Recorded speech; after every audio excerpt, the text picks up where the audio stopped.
Hello and welcome, ladies and gentlemen. My name is Dave Cupspan, and today I want to try something a little bit different.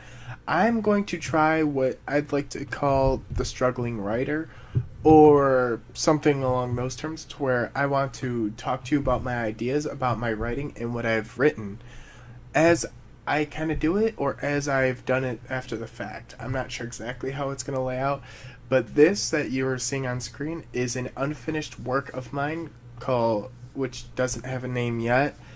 I'm thinking maybe something cheesy like Life in the Rear View.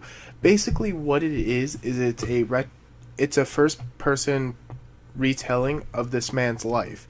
And as this man is lying on his deathbed, thinking back to all the moments of his life and all the experiences he went through, but it's not always in um, the direct point of view or the direct sequence. It's non-sequential, so it's kind of scattering, like how your memories are. You know, you may think of an event from 10 years ago and you might think of an event from 2 weeks ago, but not exactly in the same order as when they actually happened. So this story is basically him immediately regretting his life as he is laying in his deathbed, essentially. He's going off talking about how he regrets taking life too seriously and not enjoying the smaller moments, not leaving his comfort zone, not going out exploring new places, something where he's unhappy with the way his life played out and how things happen, and if he had a chance he would go back and change it. I mean, I think there are a lot of people out there in this world who feel the same way and wish they were the same. So I think, from my point of view, I believe that a lot of people would actually reach out and feel the same way. And what I would like this whole series or this whole episodic adventure to be is I'd like it to be a group writing project, almost, to where I talk about what my ideas were and what I've written, and then seeing what you guys could come with and some ideas I could change to it, and kind of mold it around there. It's something a little bit different that I've never seen before, and I wonder if it would snowball into something greater, possibly to be even published or to go on from there. But for now, it's something that I kind of want to work with on the side, maybe once or twice every other week. You know, as life goes on, keep updating and upgrading it. Um, I'm not sure how well this will work, and if there's going to be a lot of people who don't take this seriously and will comment that stuff. Anyone who does stuff like that, they're just not going to be listened to. But I seriously would like to see what you guys could think of, and this is a way for me as a writer to overcome the writer's block and the lack of motivation that has seriously plagued my writing. As you can tell, this is unscripted as I'm thinking of things on the fly. I'm not trying to pause too much because I know that kind of disrupts the flow, but I just really want to keep this raw, keep this fresh, because I feel like stuff that's too scripted and spends weeks writing out a script, it just seems so fake. I want to keep this real and straight to the point. And if I do take an idea, if I do take the basis of an idea from someone, I will do my best to quote them in the next video. Say thank you, YouTuber 9783, for giving me the idea of this, and then going from there.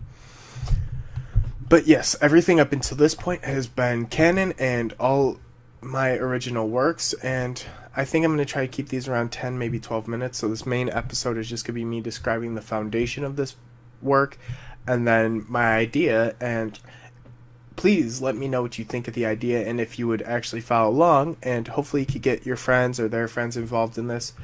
But yes, this starts off as an 88-year-old man who's on his deathbed, talk about all the things he wishes he had done, and then naturally he states that it's hard to remember my life in chronological order, especially as my memories come and go as the tides of the ocean, but the few memories I have no issue recalling are those in the long autumn of my parents' summer farm, where I used to walk out to the field and just look up.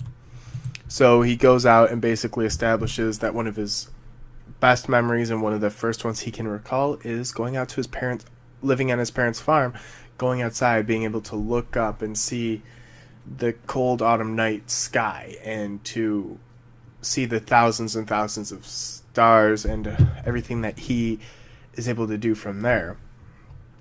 And then he basically delves back into all the sights and sound that remind him of what it was like and how everything seemed so much easier back then and simpler.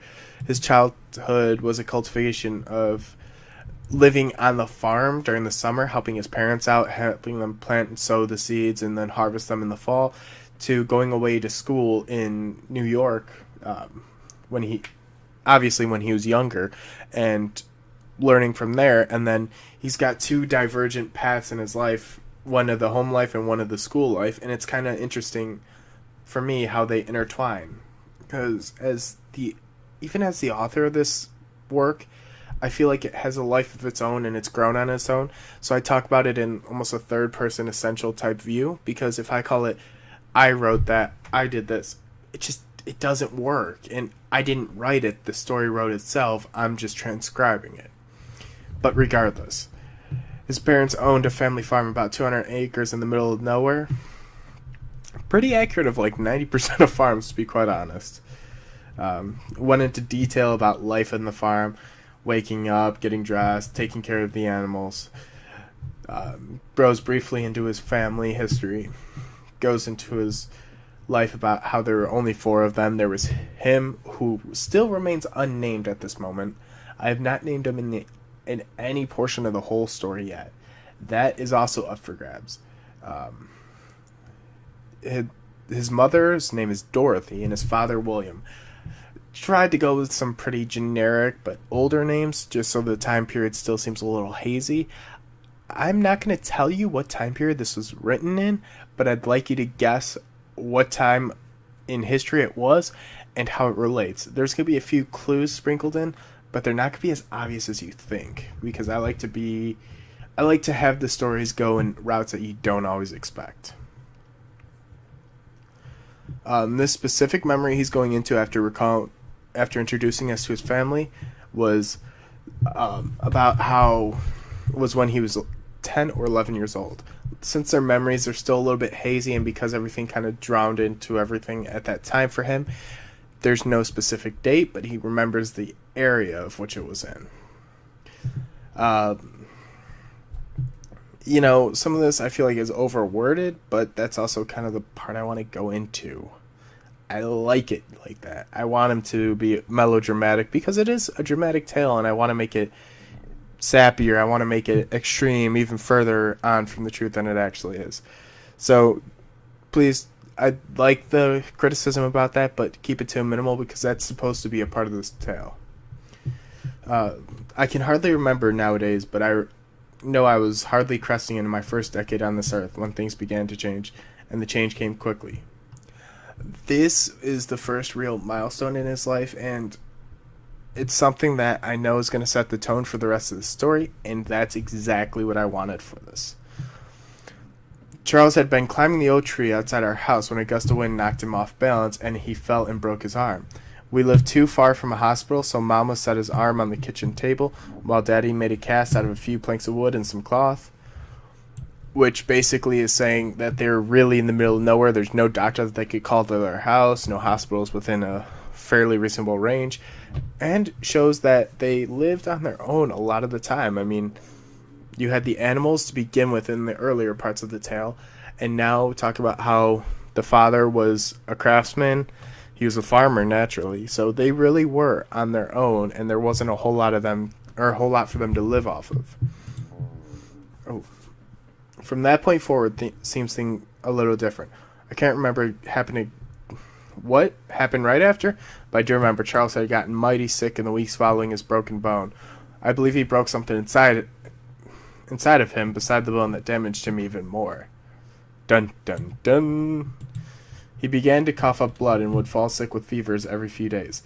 Mama had to stop helping Daddy around the house and start tending to Charles more and more. Alrighty, so that tells you a little bit there that the mother used to help his father with stuff around the farm, and used to work with him to tend to the animals, to basically keep the house up and start that kind of stuff. And kind of worked around that, but at the end, as of this part, she had basically had to stop doing all of that, leaving it on the main character to take care of that, which isn't quite stated, but it's implied. And that Charles got really sick and he needed a caretaker 24/7. More and more until one day Mama had begged Daddy to take him to the hospital. They had left me alone because they felt as though I didn't need to spend an entire day or two at the hospital. Foreshadowing. But they didn't come back after that day, nor the day after, or even the day after that. It had been over a week by this point, and I was starting to worry. Could things have possibly happened to them? Why weren't they back? I had done well enough fending for myself. The pigs ate well, the chickens had their seed. As for me, I ate plenty of bread and toast since it was one of my favorite meals as a young boy, and to this day remains one of them. Towards the evening, I was sitting down to read one of Daddy's almanacs. Could that possibly be a hint? When I see lights shine through the window. I run up to the door to see the car pulling near the house. I run inside excited to see my family again, only Mama was crying. Daddy looked sad, not just in his face, but deep down in his eyes too.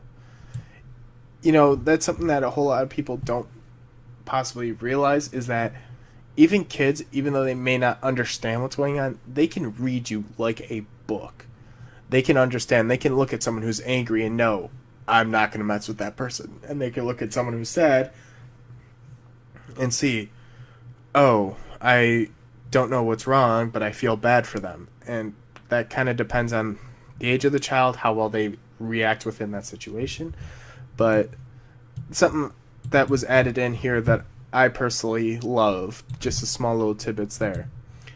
I run closer. Both of them remain seated in the car, neither of them making eye contact with me.